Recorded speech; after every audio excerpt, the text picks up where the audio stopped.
Well, quite an interesting development here then.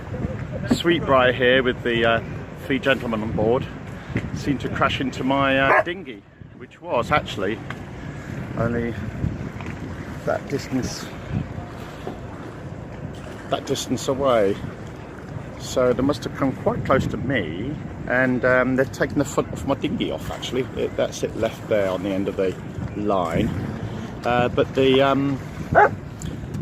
called the Coast Guard, I think, and the lifeboats come out and they've uprighted it already because it was upside down. They've uprighted it. The guys have jumped straight into the water, said, "Oh, we'll get that sorted for you." Now they're trying to bail it out. So really good of the old RNLI crew there. Fantastic. A little bit embarrassing for the Little Briar crew. Yeah. I've got a big bucket here. Oh.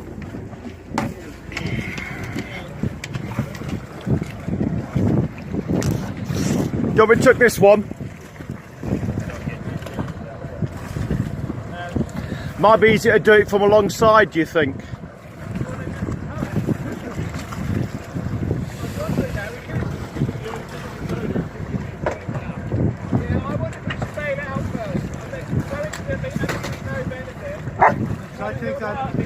Yeah. Thank you, sir. Cheers.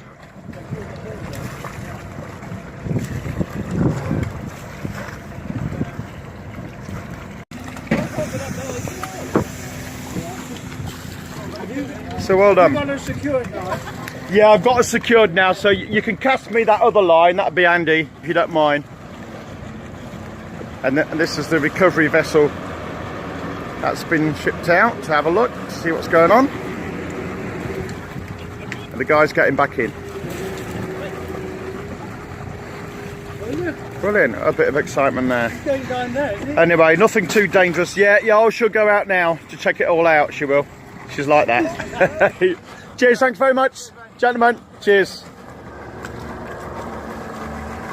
There you go, a lovely job. The crew of the Eve Pank coming out to rescue us, help out.